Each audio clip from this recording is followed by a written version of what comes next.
하나님의 말씀 앞에 즉각적으로 순종하는 저와 성도님들 되시기를 축원합니다. 그럴 때 우리가 하나님을 경험합니다. 하나님의 역사를 경험할 수 있습니다. 하나님 앞에 묻고 또 그 물음을 통해서 하나님이 말씀하실 때 듣고 들은 대로 행하면 됩니다. 그럴 때 우리가 놀라운 하나님의 역사를 경험하게 될 것입니다.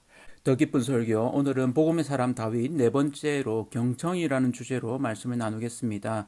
사무엘상 23장 1절부터 5절까지 말씀입니다. 경청, 마음을 기울일 경, 들을 청. 이 경청이라는 말 아시죠? 마음을 기울여서 듣다. 영어로 하면 리스닝이 됩니다. 히어링과 리스닝의 차이를 아시죠? 히어링은 그저 들리는 것을 편하게 듣는 것이라면 리스닝은 주의 깊게 듣는 것을 말합니다. 경청의 뜻이 리스닝에 해당됩니다. 상대의 말을 듣기만 하는 것이 아니라 상대방이 전달하고자 하는 말의 내용은 물론이고 그 내면에 깔려있는 동기나 정서에 기울을 기울여서 이해된 바를 상대방에게 피드백하여 주는 것을 말합니다. 이것이 효과적인 커뮤니케이션의 중요한 기법이기도 합니다. 어떻게 잘 들으십니까? 경청은 참 쉬운 것 같지만 생각보다 쉽지 않습니다. 귀가 잘 들려서 잘 듣는 수준을 넘어서는 것이거든요. 상대의 마음을 읽어주는 것과 연관이 됩니다. 경청을 잘하는 사람은 대화를 잘합니다. 대화하면서 상대의 마음을 읽으니까요. 에너지가 쓰이죠. 잘 경청해주는 사람에게는 더 말하고 싶어집니다. 말하는 사람이 어떤 걸 말하려고 하는지, 그 말을 하려는 의도가 무엇인지, 그래서 그 중심이 어떠한지를 분별하고 적절하게 반응해주기 때문에 말하는 사람은 마음이 편안해지고 기쁘죠. 경청을 잘해주는 사람의 반응, 곧 피드백으로 인해 말하는 사람 자신의 마음을 알아채기도 합니다. 자신의 상태가 정리되기도 하죠. 경청의 효과입니다.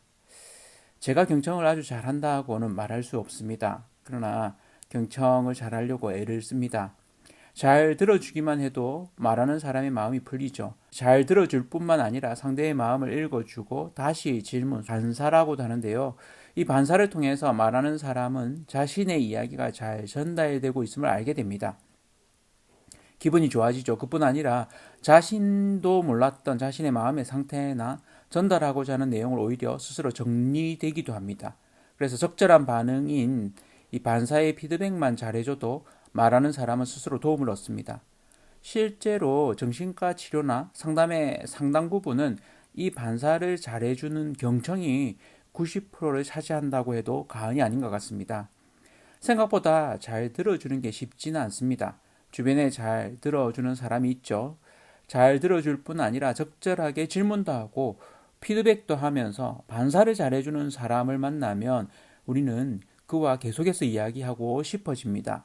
풍성해지죠. 자기 이야기만 하기에 급급하지 않고 상대의 말에 집중해서 경청하고 그에 따라 내가 이해한 것이 맞는지 되물어보기도 하면서 질문도 하면서 상대의 마음도 읽어주고 때로는 잘했다라는 피드백까지 해주면 말하는 사람 입장에서는 말할 맛이 나죠. 하브르타에서도 이 중요한 한 태도가 이러한 경청에 의한 반사입니다. 비폭력 대화에서도 중요한 부분이 이러한 경청에 의해서 이루어집니다.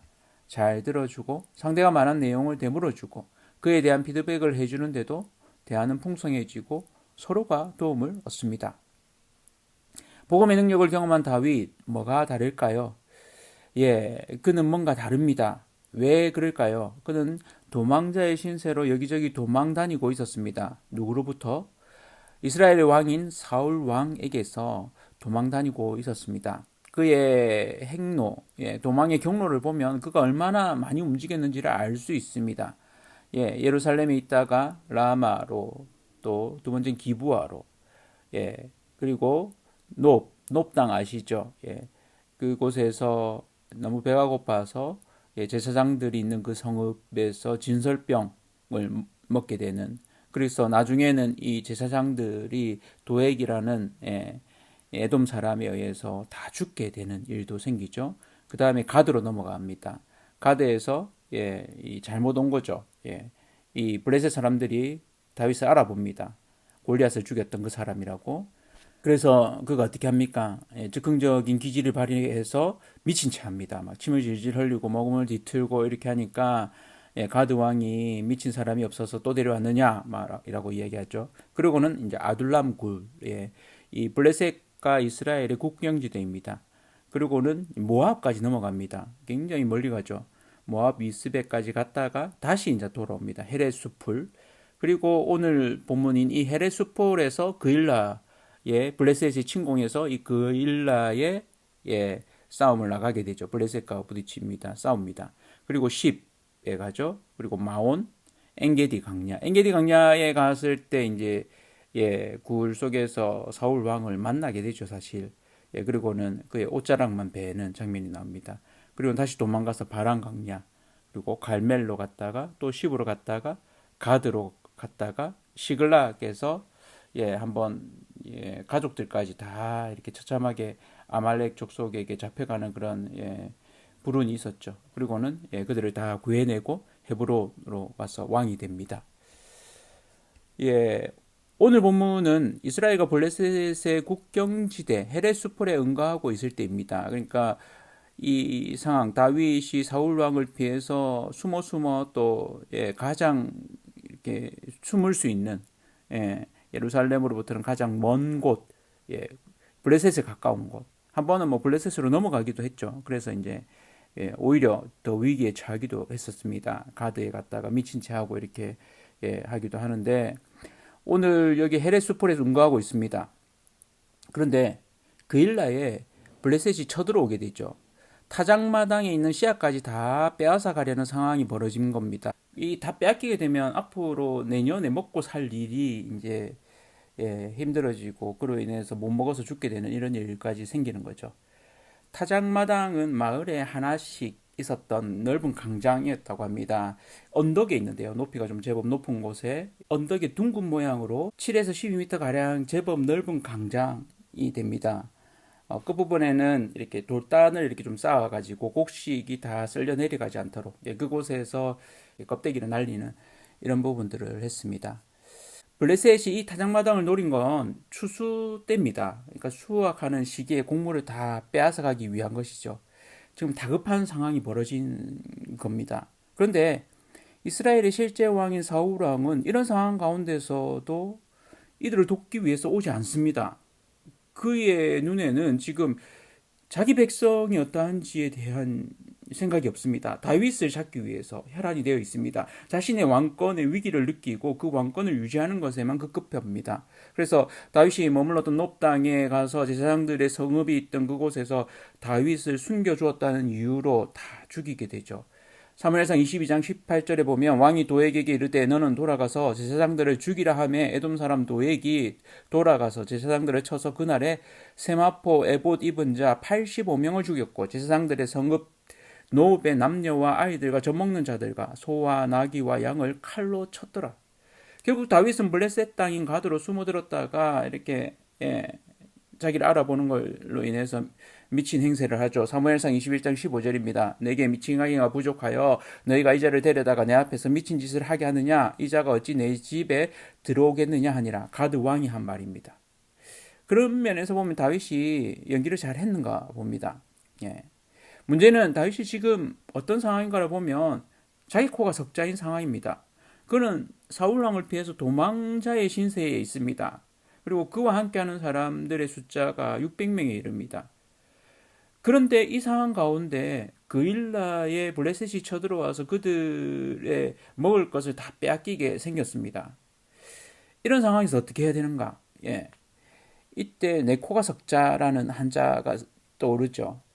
오비삼척이라고 하는데 원래는 오비채수삼척이라고 해서 삼척 한 척이 한자가 30cm니까 삼척이니까 90cm 거의 1m에 육박합니다. 그러니까 오비채수 내 코의 콧물입니다.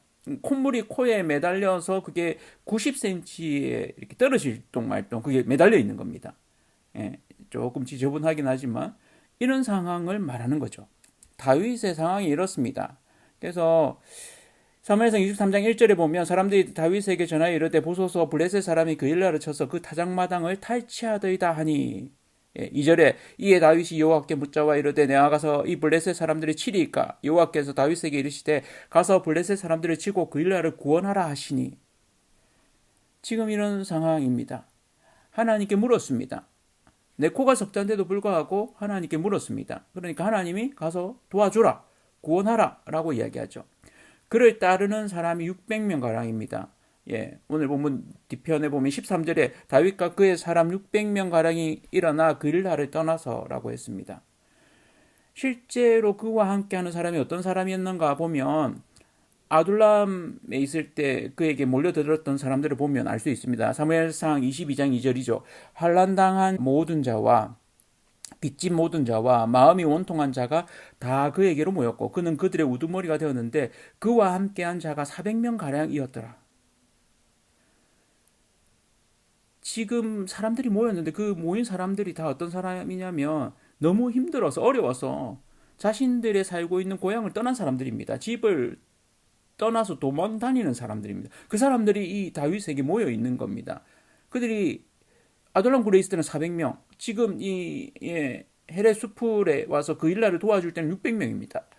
23장 3절에 보면 다윗의 사람들이 그에게 이르되 보소서 우리가 유다에 있기도 두렵거든 하물며 그 일라에 가서 블레셋 사람들의 군대를 치는 일이리까 한지라. 그 사람들이 두려움에 떨면서 우리가 지금 이럴 때가 아닙니다라고 이야기합니다. 그런데 이에 대해서 다윗이 뭐라고 합니까? 4절입니다. 다윗이 여호와께 다시 묻자온데 여호와께서 대답하여 이르시되 일어나 그 일라로 내려가라. 내가 블레셋 사람들을 내 손에 넘기리라 하신지라.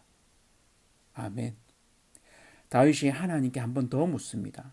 그냥 밀고 나갈 수 있는데도 불구하고 그 백성들의 이야기도 잘 듣고 있는 거죠. 그리고 하나님께 다시 묻는 겁니다. 그리고 하나님이 이기게 하신다라고, 구원하신다라고 확신을 주신 겁니다. 다윗이 경청하는 자로서 세 가지를 하고 있습니다. 첫 번째는 하나님께 물었습니다. 도망자의 신세로 사울 왕이 쫓아오는 상황 가운데서도 그일라가 블레셋에 침공당하는 이 일을 보면서 그가 넘기지 않았습니다. 사실 이 일은 사울 왕이 더 집중해서 해야 되는 일입니다. 그런데도 불구하고 다윗은 자신이 하나님 앞에 기름 부음 받은 자로서 자신의 소임을 다하고 있는 것입니다. 왕의 해야 되는 일들을 다윗이 하고 있습니다. 실제적인 왕이 다윗이 되어가고 있다는 것을 보여줍니다. 마음이 상한 자, 환난당한 자, 빚진 자들이 다윗에게 와서 의탁하고 있습니다. 심지어 놉 땅에서 그 아버지가 죽어버린 아히멜렉이 죽었을 때 그 아들이 다윗에게 와서 도움을 얻게 됩니다. 다윗이 뭐라고 말하는지 아십니까? 내 탓이다. 나에게 와서 있으면 안전하다라고 보호막을 칩니다. 이런 상황 가운데 다윗은 하나님께 묻습니다. 상황이 만만치 않지만 그 상황 가운데서 분별하기 너무 힘든 겁니다. 백성들의 상황, 자신의 상황, 주변의 상황, 사울 왕이 급하게 자기를 죽이기 위해서 조여오는 이런 상황 가운데서 그는 무엇이 더 중요한지를 두고 하나님께 묻고 있습니다. 여러분의 상황은 어떠십니까? 만만치 않습니다. 한꺼풀만 벗겨보면 겉으로는 정말 잘 지내는 것 같지만 사실은 각자가 처한 어려움들이 있습니다. 우리가 다 알지 못하는 그런 각자의 어려움들이 있죠. 그런 상황 가운데서 하나님의 뜻을 구하십시오. 내 삶에 하나님이 기뻐하시는 그 하나님의 뜻을 구하십시오. 두 번째, 복음의 능력을 맛본 다윗은 하나님의 응답을 듣습니다. 하나님께 물어보아야 하나님의 응답을 들을 수 있습니다. 하나님의 음성을 듣는 것, 하나님의 명령을 듣는 것, 물을 때에 가능합니다. 그런데 하나님께 묻는다고 해서 바로 응답을 들으면 참 좋겠죠. 다윗처럼 지금 분명하게 어떻게 해야 됩니까? 하나님이 가서 해라, 내가 구원하겠다라고 하면 얼마나 좋겠습니까? 그럴 때가 있습니다. 우리도 하나님께 딱 물었을 때 바로 응답을 들으면 정말 기쁩니다. 감사하죠. 놀랍습니다. 그런 일 앞에서 우리가 하나님을 경험합니다. 그런데 때로는 하나님이 침묵하시는 때도 있습니다. 그럴 때 우리는 어떻게 해야 될까요? 두 가지이지만 사실 한 가지입니다. 내가 지금 하고 있는 일에 대해 하나님이 막으시면 하지 않는 겁니다. 하나님이 못 가게 막으시면 하지 않는 거죠. 바울이 2차 선교 여행 중에 아시아로 가려고 했습니다. 그런데 성령이 막으시죠. 그리고 오히려 환상 중에 바다를 건너오라고 마게도냐 사람이 손을 들고 우리에게 오라고 도와달라고 이야기하는 거죠. 그래서 그는 행로를 바꿉니다. 하나님이 막으셨기 때문에 새로운 길로 가게 됩니다. 그런데 하나님이 막지 않으시면 그냥 하는 겁니다. 다윗이 골리앗을 향해 나아갈 때 그는 하나님께 묻지 않았습니다. 믿음으로 나아갔던 거죠. 하나님이 막으시지 않았습니다. 사울이 막으려고 했습니다. 너는 소년이다. 되지 않는다라고 막았죠. 그러나 하나님은 막지 않았습니다. 그런 믿음으로 나아갔습니다. 그리고 골리앗을 싸워 이겼을 뿐만 아니라 백성들을 구원해냈습니다. 하나님의 음성을 들으십시오. 기도를 통해서 들으십시오. 상황을 두고 기도하십시오.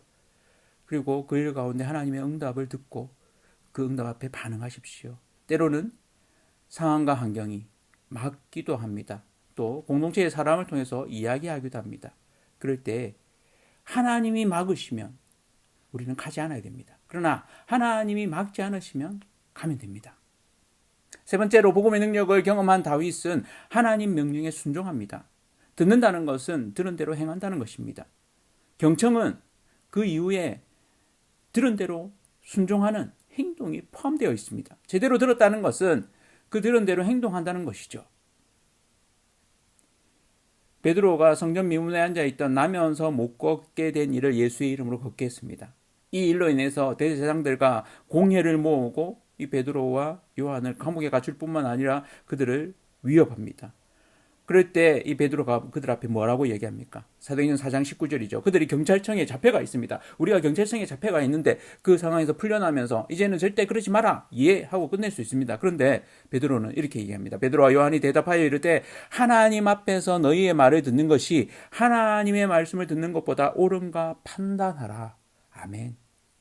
하나님의 말씀 앞에 즉각적으로 순종하는 저와 성도님들 되시기를 축원합니다. 그럴 때 우리가 하나님을 경험합니다. 하나님의 역사를 경험할 수 있습니다. 하나님 앞에 묻고 또 그 물음을 통해서 하나님이 말씀하실 때 듣고 들은 대로 행하면 됩니다. 그럴 때 우리가 놀라운 하나님의 역사를 경험하게 될 것입니다. 삶의 아주 작은 부분일 수 있습니다. 그러나 나에게는 그 일이 너무도 큰 일일 수 있습니다. 그럴 때에 두려워하지 않고 즉각적으로 순종함으로 하나님을 경험하시는 저와 성도님들 되시기를 축원합니다. 명령에 순종할 때 하나님을 경험합니다. 하나님이 우리를 왜 이 지역에 두셨을까요? 기장이라는 이 지역에 기장 새삼교회를 두셔서 저는 이 지역을 이 기장 새삼교회가 있어서 축복한다고 믿습니다. 빛이 되고 있습니다. 어두운 가운데 빛을 두신 겁니다. 그래서 우리가 이 지역에 있는 하나님의 뜻을 구하고 하나님의 우리를 향하신 그 말씀하심 앞에 각자가 듣는 자들 되기를 원합니다. 우리 교회가 있어서 이 지역이 축복받고 있습니다. 우리가 있어서 우리가 사는 지역이 아파트가 빌라가 우리 동네가 축복받고 있습니다. 우리의 상황도 만만치 않습니다. 견디고 버티고 싸워가고 살아가고 있습니다. 그러나 그 똑같이 살아가는 삶 가운데 우리의 기쁨과 우리의 즐거움만을 쫓는 것이 아니라 우리는 그 삶 가운데 우리의 아니만이 아니라 하나님의 뜻을 이루는 자임을 기억하십시오. 하나님 앞에 묻고 하나님의 말씀 앞에 경청하고 그것대로 즉각적으로 순종함을 통해서 하나님이 나를 사용하시려고 나를 부르실 때 사무엘처럼 내가 여기 있습니다라고 이야기하고 다윗처럼 즉각적으로 순종함으로 하나님의 놀라운 구원의 역사를 이루는 하나님의 복음의 도구 되시는 성도님들 다 되시기를 축복합니다.